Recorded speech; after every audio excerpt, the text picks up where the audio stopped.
It was very early on Easter morning, so early that the children were still asleep in the small red house and the animals were quiet in the big red barn, all except the rooster. Suddenly the rooster threw out his chest as if he were blowing a horn.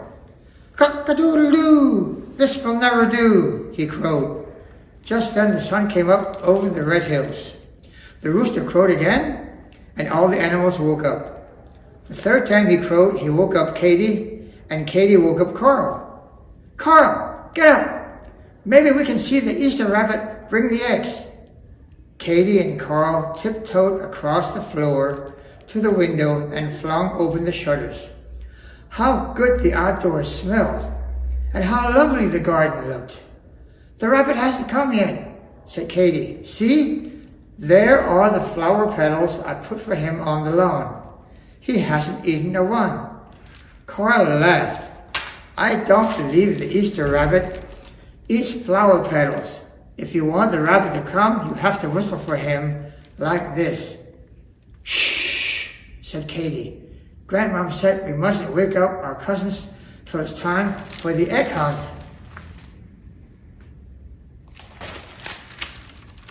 "But there won't be any egg hunt if the rabbit doesn't bring the eggs," said Carl. He whistled again, a bit louder. He hoped his cousins in the next bedroom would hear him and get up. Then they too could see the rabbit bring the eggs.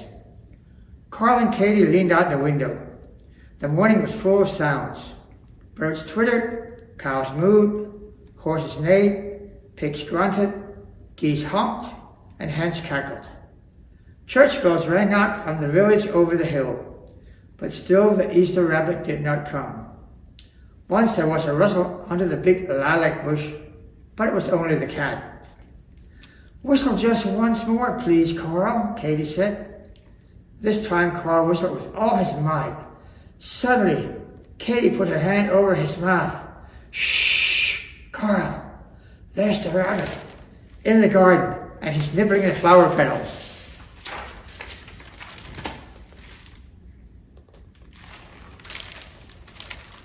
The children held their breaths. How the rabbit bounced about the flower beds and buried in the bushes. At last he bounded out of sight behind the barn. "Come on, Katie," said Carl. "Let's wake everybody up."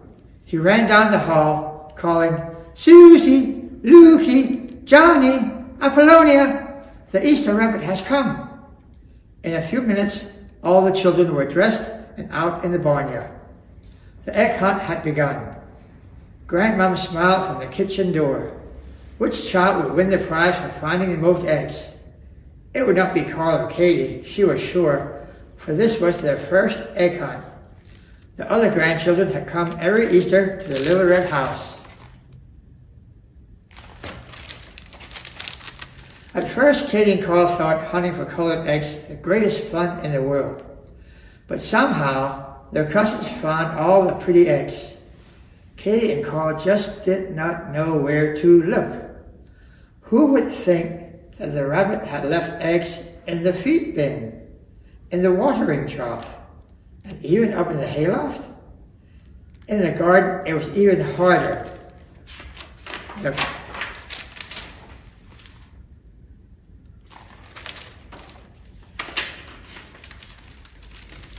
The colored eggs looked so much like the colored flowers. But at last Carl found a nest of 3 eggs in a magnolia tree. Now Katie was the only one who had not found a single egg. In the kitchen, the egg hunt began all over again. Katie was sure she would find eggs in the kitchen. But here, too, the rabbit had left eggs in the strangest places. In the clock case, in the cookie cutters, and even under the butter churn. Katie began to run around and round like a waltzing mouse. If only she could find just one egg. Even little Apollonia had found an egg and was already eating it. Hurry! I found another egg! Shouted Carl, running out of the stair closet. I have the most. No, I have, said Luke. He lifted a purple egg from the teapot. I have 5.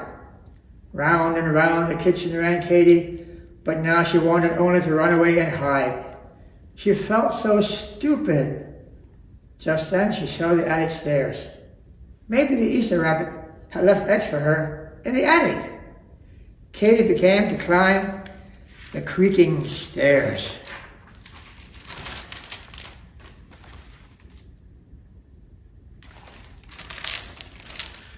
The big attic was dark and lonely. Katie shivered a little. Soon it did not quite seem so dark, and she could see into the far corners. A spider was busy spinning her silken web across a bar of sunlight. What was that on the shelf in the dark corner? A box? It looked like a hat box. Katie tiptoed across the dusty floor.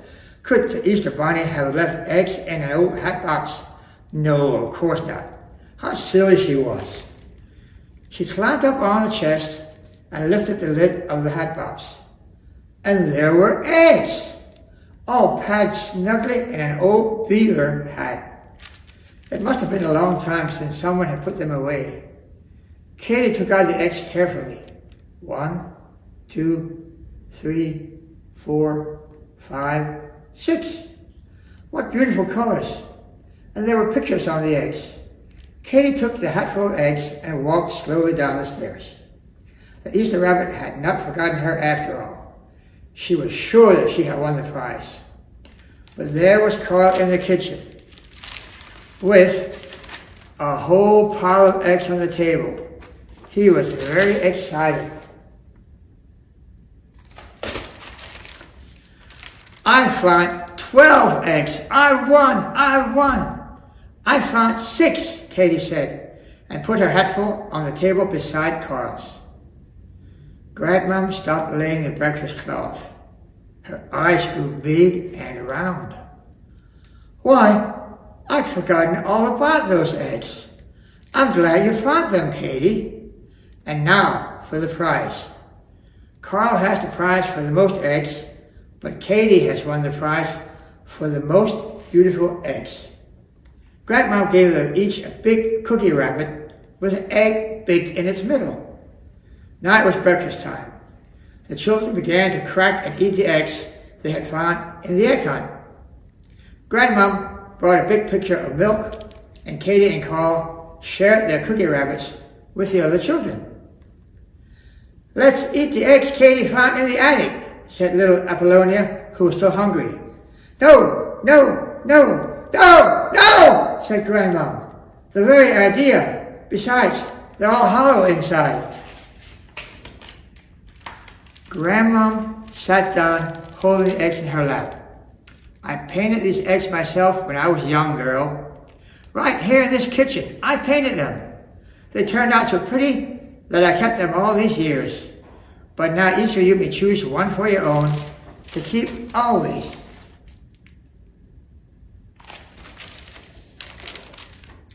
Carl chose first. He picked out an egg with a picture of a fine galloping horse on it. Katie chose an egg with a lowly bird sitting on a branch. Katie held up her egg and looked at it closely. She turned it round and round to see all the bright colors. Susie, Luke, and Johnny each chose an egg. Now there was only one egg left in the old hat. Why, this egg has the letter A on it, said Grandmom. A is for Apollonia. Apollonia took the egg.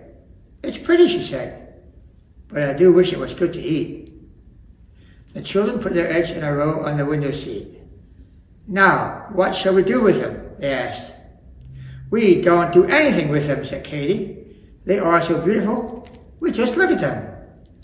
Grandmom did not say a word. She put on her shawl and went out the kitchen door. In a few minutes she came back carrying a small tree. She fixed the tree so that it would stand on the table. Then she ran a thread through each of the beautiful eggs and hung them on the tree. Why, it's an Easter egg tree, said Katie. "An Easter egg tree! An Easter egg tree!" sang the children, dancing on the tree. It was a lovely tree, but it was so very small. Suddenly Carl stood still. "Grandma," he said, "please show us how to make eggs with pictures on them. Then we can have a bigger tree." "Why, certainly," said Grandma. "First thing, tomorrow morning. Today we keep Easter."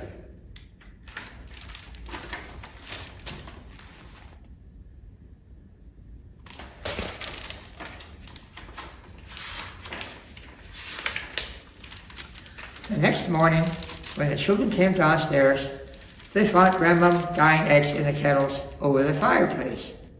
They hurried through breakfast, for they could scarcely wait to learn how to make pictures on the gay-colored eggs. There were not enough paints to go around, so Grandma said the boys would have to scratch designs on the eggs with their pocket knives. Grandma took sheets of paper and drew all the designs she could remember. Each picture had a name: the bright and morning star, the deer on the mountain, the cooing dove, the pomegranate, the horn-blowing rooster. "Oh, Grandma, paint an egg with the horn-blowing rooster," the children begged. So Grandma painted a handsome rooster blowing a horn. All the children found they could make pictures on the eggs.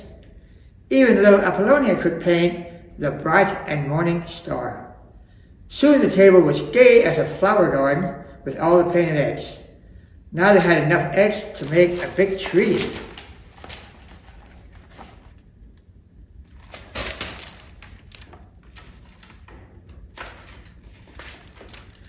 "Let's go and find one right away," said Carl. Carl and Luke and Johnny went to the woods, and they came back with a young, white birch tree. It was so large that it had to stand on the floor. The children trimmed the tree with the eggs they had painted themselves, and with many plain dyed ones. Susie and Apollonia hung small baskets from the branches. Under the tree, Grandma placed an enormous cookie rabbit, which she had just taken from the oven. Katie hung up the eggs she had found in the attic. If she had not found those eggs, they would never have had an eggs tree, Grandma said. Katie felt very proud as she hung her egg with the lovely bird on the topmost branch. "It is such a beautiful tree," said Katie. "I wish that everyone in the world could see it." "Yes," said Grandma. "It makes a body feel as if spring has come right into the house. We must give a party for it." So Grandma gave a party for the tree. All the children from the farms about were invited.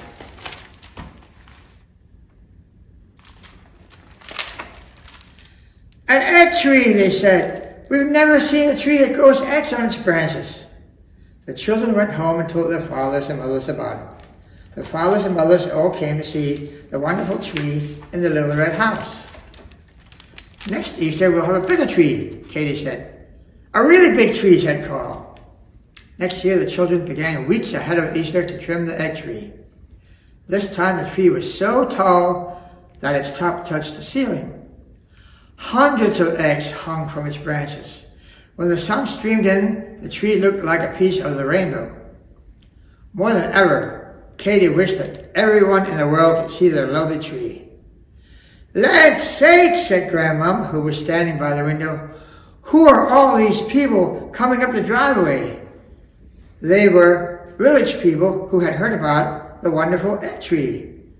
More people came to see the tree, and more, and more, and more. They came from near, and they came from far. Some even came from the big city. The little red house had become famous. Children brought presents to put under the tree. Easter toys and bright baskets and painted wooden eggs from lands across the sea. "Thank you very much for letting us see the tree."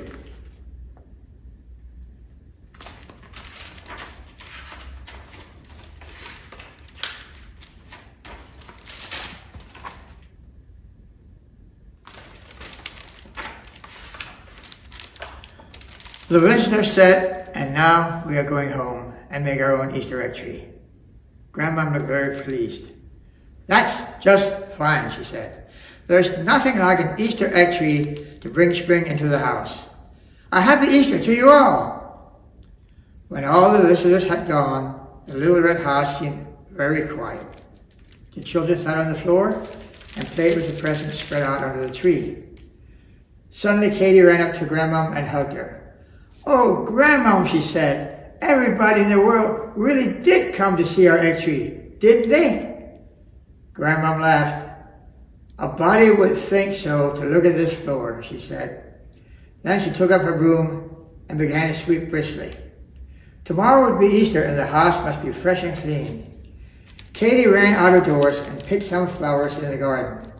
She scattered the bright-colored petals on the lawn for the Easter rabbit's breakfast. It would never do to forget the Easter rabbit, for the Easter rabbit had not forgotten her.